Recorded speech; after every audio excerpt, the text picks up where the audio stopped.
the first quality of the human mind, if you don't have a strong intellect, is that the mind rambles. You understand? You are sitting here in the middle of your work day. All of you have come here obviously because you want to learn something. And you've come here from your busy schedule to learn something. Your own mind won't let you do that. So you're sitting here looking at me and the mind will go, oh, at 3 o'clock, where do I have to go? What is the meeting? Anxiety about the future. Or you are worried about what happened in the past. Last time when we had this meeting, I didn't make a good impression. This time, you understand? So all the time, your mind is either rambling in worries of the past or anxieties for the future.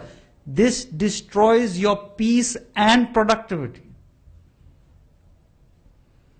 See, I speak to CEOs often on these corporate seminars, and I ask them, because you look up to these people as successful. And I say, you guys are in the office 9 hours a day. How long are you actually working? What do you think they say? Or you tell me what you think you do.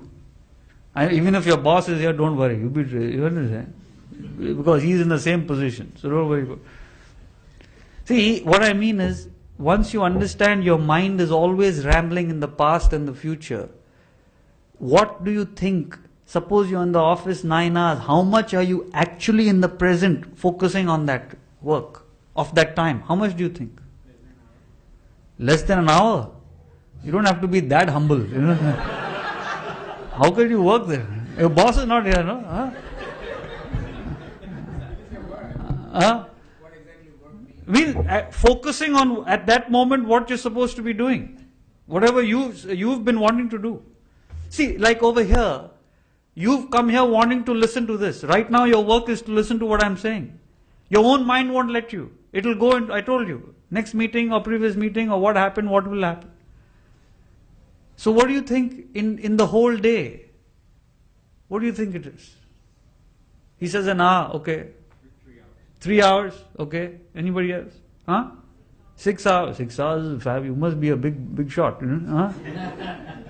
See, most people, the general consensus anywhere all over the world is between 30 and 40%. Do you know what that means? You have no idea of the implication of that. What should take you 3 hours or 4 hours to do actually takes you 10 hours. And that's why you keep saying the whole world, this is the problem, I don't have time. I don't have time. It's not you don't have time. You don't have an intellect to keep your mind in the present. If you could do that, you'd have all the time in the world. And not only does this rambling tendency of your mind destroy your productivity, this is what causes you to be tired all the time and fatigued. That's why at the end of the day you need a drink. At the end of the week you need a weekend. Today's Friday, right? Everybody, have a great weekend, have a great... Why doesn't anybody say on Monday, have a great week? We'll put him in asylum over here. I really want to start that. Monday morning, have a great week. This guy's crazy, man. At the end of the year, you need a vacation. That's all you look forward to. So you are looking forward to getting away from what you do for enjoyment. What a sad life. Trying to get away from things to enjoy. Why? Because you're tired. Why are you tired? It's not because of your work. I'll prove it to you. Anybody here have a young kid, 3, 4, 5, 6 years old? Anyone? No? All thinking, not to have children. Good, intellect. So, see, what I mean is, father comes home from work, he's got a young kid, and the kid is jumping all over him. Dad, how are you? How is this? And he's like, okay, relax. I'm tired, man. I'm tired. And what did you do all day that you're so tired? You drove to work in your air-conditioned car. You went to your air-conditioned office. You had a few meetings. You had a nice lunch. Sipped a few cups of coffee. and then drove home in your air-conditioned car, and then you come home, I'm so tired, man. Oh, what a day.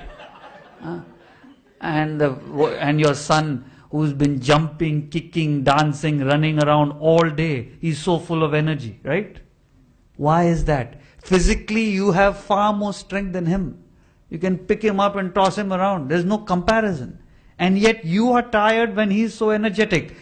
Because children have no worries of the past, no anxiety for the future. That's why they have boundless energy. Only adults feel tired. It's not your work. It's your inability to keep your mind in the present. That's what fatigues you. Worries and anxieties. It destroys your peace. It destroys your productivity. It destroys your energy.